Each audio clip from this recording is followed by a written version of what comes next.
Good morning. It's Saturday here, June 1st. Just checking a field to see if we could come and side dress here.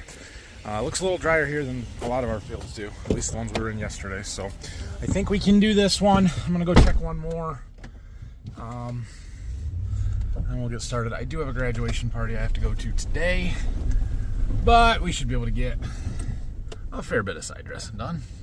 100 acres or better.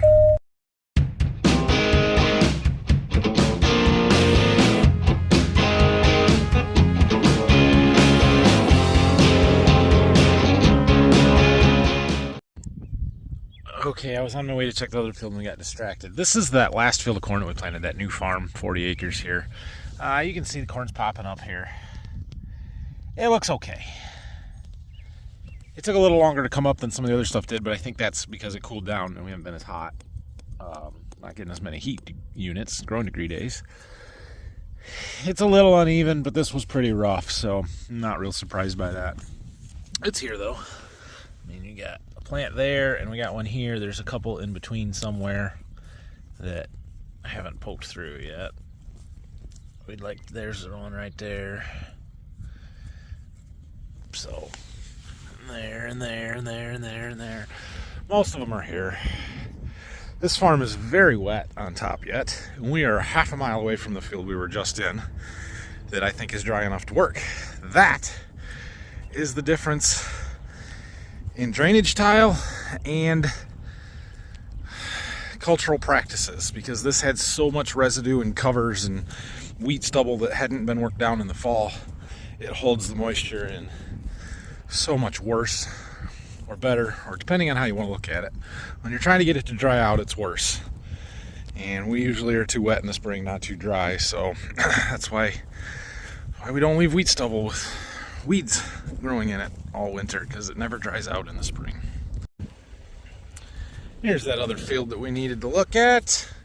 This was planted the same day as the first one we were in today. This corn's growing. It needs its nitrogen. We gotta get it put on here. Actually, it's got plenty of nitrogen for a while. We put 30 pounds on with the planter. That's all it needs for a while, but I do like to get it on before the corn gets too big. And it's time to go. This looks decent. I think we can come here. Kind of a wet spot right here that I thought I'd check and see what it looked like. You remember yesterday how wet our ground was on top when we were doing all that digging plants and scouting and stuff? And I told you how the moisture wicks up, and then when it's dry on top in the morning, you kind of know you're probably good to go even deeper in the profile. It's dry on top today, so all that moisture has kind of migrated its way out. Not all of it, but you know, enough that we can get across these fields. So as long as there's no standing water ponded anywhere, we're probably good. All right, let's go get a tractor. We're gonna start here. Across the river over there is our irrigated field. That's the last one we side dressed and where we were spraying yesterday. There's one of our tile outlets. That nice, clean, clear water coming out of that tile right there. Doing its job. That drainage tile is taking excess moisture off the field, basically the water that our soil cannot hold on its own, so that it would be saturated if we didn't have that tile in there. So helps get stuff to dry out so we can drive across it, but does not take so much moisture out that our plants don't have any. What it does is let enough air into the soil that our roots can breathe. Makes much healthier plants. Well, it's going all right up here. So we've gotten started, got endrows done, made a couple of rounds on the end of this field here. This is a triangular shaped field. This one, all pretty good ground. I'm gonna get up relatively high rate here. We'll see how it goes. For the most part, it's sealing all right. We get a row there that's not. We got a row over there that's not. Those are sprayer tracks, I believe. They're in the rows that the sprayer ran in before. So sometimes when the ground is a little more compacted from something like that, it doesn't seal quite as good. We do have more moisture in the soil than when we were applying the last time, a week ago. That's making this work a little bit better, keeping it in there. But we've got more dust than I anticipated. I'm surprised. It dried a lot yesterday and overnight, so that's good. Anyway, this tank is about empty, and we'll swap it out. We got two other ones up here, which should be enough for this field. We'll see how it goes. Thanks, Triangle fields. Then you get down into the point and you got lots of turns and not a lot of acres. We've probably only got 10 acres to go to get clear over there by those trees. Lots of short rows. We've made it past the first house lot, kind of between them, and then there's another house lot with some end rows we'll have to do. We're close to that other tank, which we're about empty. It says we got right there, low tank volume. So that should time out pretty well. Last little short rows. We are done in this field. The beans across the road look really nice. Those are our beans. Okay, we're gonna fold up here, head back to the farm, and then I got that graduation party to go to. Be gone for a couple of hours probably. We'll come back and then we'll go do that other field, the first one we looked at this morning, where there's 86 acres there. And yeah, have a good day. 50, what are we doing here? 57 plus 86, that's a good day. Made it back from my graduation party, and we are off to our next field. Phil has 3 full anhydrous tanks down there, plus the partial that we're towing down that's got, 20 acres worth on it anyway, so we should have plenty to finish it. There is rain kind of heading this way. Hopefully it holds off long enough that we can finish it. This is the cornfield that we were in. That one, I think it was a Sunday evening. I had Rylan with me, and the flow meter on my fertilizer system went bad when we were starting this field. And so this first round here with the corn planter got a little extra of our 2x2 fertilizer, and then the rest of the field we kind of ran it on manual pressure, just dialed in the hydraulic flow to the pump to try and keep a consistent pressure. Turns out the pressure that I had was shooting for was a little light. We didn't get as much of our 2x2 starter on here as I had thought we were getting or anticipated. So you can see it's a little yellow across there. It doesn't have quite as much nitrogen on it. This will help. That's a wet spot. That's not great. Most of it's been at least dry on top, except for that one. That spot. Oh well, it's fine. It'll be fine. It gives lots of places for this ammonia to bind to in the soil, because that's what it does. It binds to the moisture in our soil, which we have. So I don't have a ton in this video other than that we're putting on anhydrous, but I thought at some point this season we needed to talk about how all of this stuff, that mostly, works, right? Because we're putting on a product called anhydrous ammonia here, and I talked a lot about our nitrogen source and what ammonia is in a video a week or so ago when we were putting stuff on. You can go back and watch that. So we're not going to talk a lot about what anhydrous is. We're going to talk about how it works through the application equipment here. So in the tank, anhydrous ammonia is a gas under pressure, which makes it a liquid. It's actually in liquid form there, much like propane, LP would be, except for it is not flammable. So it comes out of the tank as a liquid. That hose there is attached to a dip tube in that tank. So it's sucking the liquid off of the bottom of that tank, and then it comes up and it comes through that hose, over to right there. And on the back of those 2 white things there that are covered in dirt now, we have a T that splits the flow into 2. We have 2 separate coolers. Those are called coolers.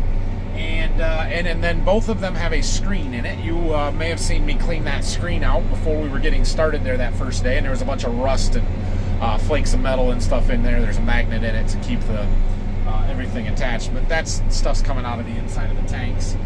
Anyway, so it goes through those screens, and then it goes into those white boxes there. Those are Raven super coolers, and their job is to keep that anhydrous ammonia cold so that it stays in a liquid form even though it's no longer really under pressure. And we can't measure a gas. Essentially, it is extremely difficult to accurately measure a gas, the volume of a gas, especially as it's flowing through an open system like our anhydrous applicator here. And so we want to measure it as a liquid. And so we need to keep it as a liquid. Well, it can either be under pressure or it can be super cold. Obviously, we can't do pressure and have it flowing out into the ground, so it has to be cold. And so those 2 boxes there are what we call coolers. And you'll notice this white looking line right there, that line's not actually white. It's frozen. That's got frost on it. The white part of the back there, essentially anhydrous anhydrous ammonia is a refrigerant. It works a lot like the air conditioner in your car or the AC in your house, or how a refrigerator keeps things cold.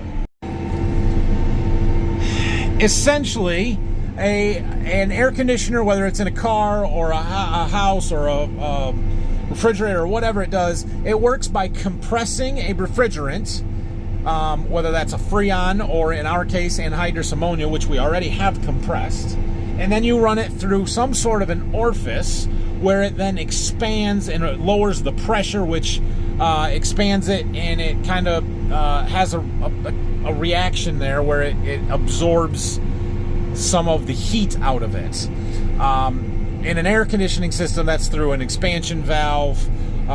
In this system, what we're doing is essentially bleeding off some of the anhydrous through an orifice that it keeps the rest of it cold. And so inside those coolers there's a bunch of plates moving where the liquid moves back and forth through there or through it.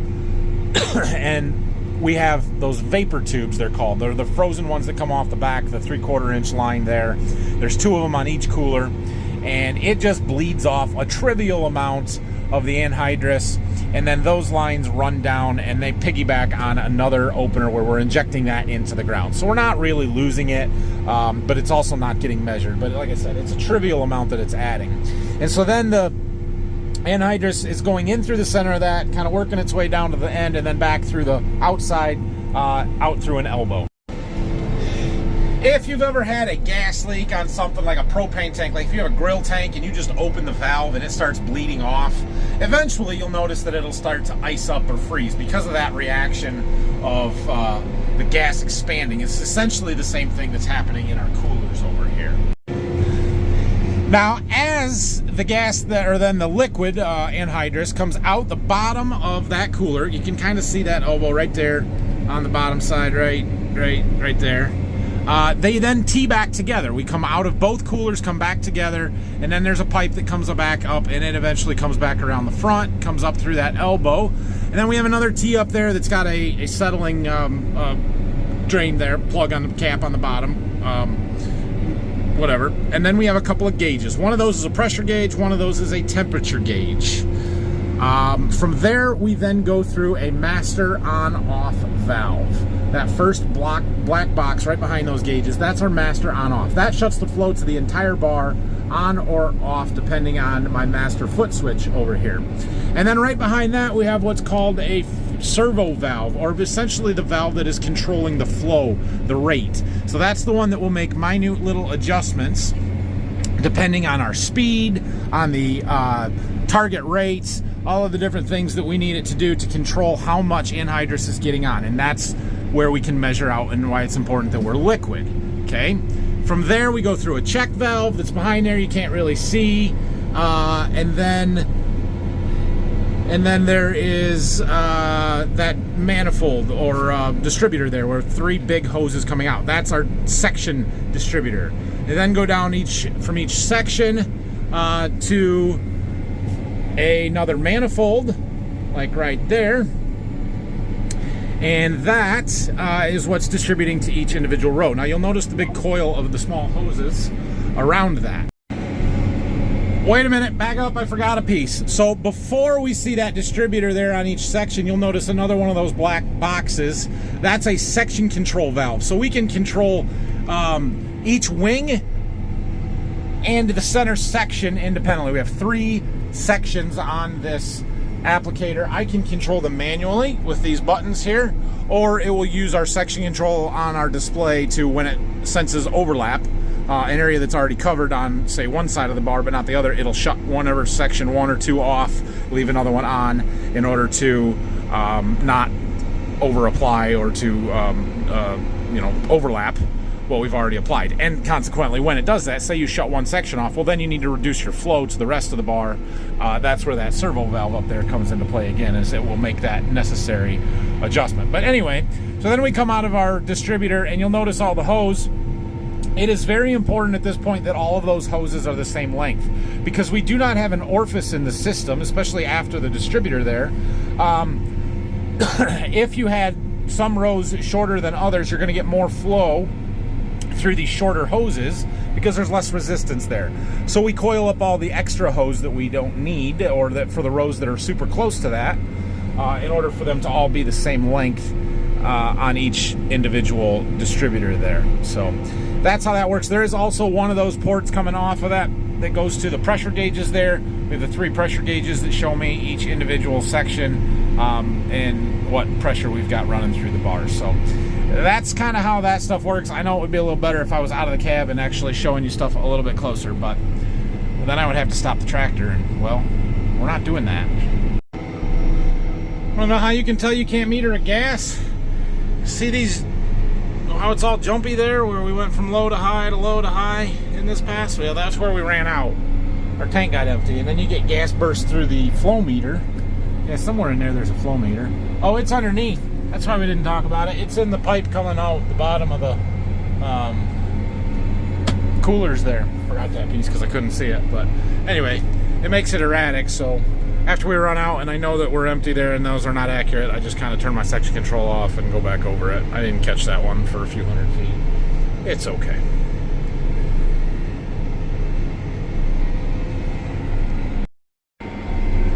We are marching our way across this field. We have did a live stream for an hour and 20 minutes, so you can go back and watch that if you missed it. Had a few sprinkles on the windshield throughout the day, but we've never really gotten wet, never got the hood wet, never lost our dust, which we still have quite a bit of. So we are 64 acres into this field of the 86, so we got a little over 20 acres to go yet. We do have one more full tank sitting here, which we are going to need. We can only do about 8 more on this tank, so that's good. Phil just left with the second empty, so he's keeping right up. I think he's just taking it back to the farm. I don't think our supplier is open at 6 o'clock on a Saturday night. At least I would hope not. Yeah, it's going well. I'm just hoping to finish this before it really starts raining. We need another half hour. Well, our tank ran out with about 15 acres to go, or 14 acres, something like that. So we'll go and swap them one more time here. Rain's holding off for now. Looking good. Looking like we're gonna get her done. All right. Well, we're hooking up to our last tank here. We have a slight problem. So last year, our old supplier that we used here, they had hitch pins welded to a chain on every tank. We didn't have to use our own pins. This year's supplier has pins on some tanks and not on other tanks. That tank had a pin on a chain welded to it. I can't get it off. It's welded to the tank. But some of the tanks don't, like this one. So I carry my own pin around, right? It's a hitch pin. Problem. My hitch pin doesn't fit in the hole on their tongue on this one. So that's not gonna work. So I had to call Phil. He's gonna bring me another pin. Dang it. Just looking over the bar while we had a minute. You see this row? You see how this one's got all this dirt on it? It's clearly bleeding a lot more off. See how that's frozen there? We need to take that apart and inspect. But the hoses are all on. There's nothing obviously wrong with it, so I'm not sure. Now that we do have a second, though, we're out here, you can get a little better look at how all of this stuff works. So we've got the main supply line coming off the tank. Comes into here. Here's our T. It breaks it into 2. We've got our screens, and then we go in. Here's that little line that's kind of bleeding off. I don't know exactly how that works, but it's attached up here to the yeah. These are the vapor lines. They go down to some of the rows to just inject the vapor off, but it's essentially the main pressure is going in there, and then it comes back through here and it bleeds off some of the vapor, and then they both discharge back to here, come into a T, and then there's our flow meter. Then it comes up to our temperature and pressure gauge, master on off, servo valve. So these are closed, so that's still under pressure, which is why it's melting. This is kind of bled off a little bit, and why it's frozen. I'm not sure. These lines are important, but I don't remember exactly how that works. I would have to Google it. Check valve, distributor to the sections, section control valve, distributor to the rows. This one is our half rate that we've got turned off because we're not using it. You will notice these little things. These are temperature sensors on each row. It's for a system called the Nitro Alert that's supposed to tell me if each row is putting on an even application and stuff. I don't use it anymore. I actually don't even have the monitor in the cab because all it does is beep at me all day and I hate it. So I just don't even use it. Whatever. Anyway, that's, yeah, quick condensed version of what I tried to explain from the cab earlier. Got our pin back off and running. Let's finish this. The raindrops have picked up a little bit, but we're gonna make it. We've got 2 rounds left to finish this field, and yeah, that's a good day. So I might try and hit the plot field on the way home. Maybe we'll see what the rain's doing. I thought about doing that one tonight. Problem is, I don't know if I'm gonna have quite enough on this tank to do that whole field or not, and we do have more full tanks around, so we could switch, but it's not super convenient. Well, trying to not get done here, I guess. I had one row that was just billowing out the white smoke there, and I thought, uh-oh, something's not right. So we got out and looked. We had a hose wore through. What did I do with that hose? Oh, I left it outside. Basically, a zip tie had broken, and it allowed one of those hoses going down to the row to kind of fall down flat, and it was laying on top of the disc blade. And the disc blade eventually wore a hole through it, so instead of it going down the tube, it was just blowing out the hole on top of the disc. That's a problem. So we had to cut it off, pull the hose a little tighter, and get it put back on there, reclamped on. It's fine. But now it's raining, a little heavier. We still got a round to do.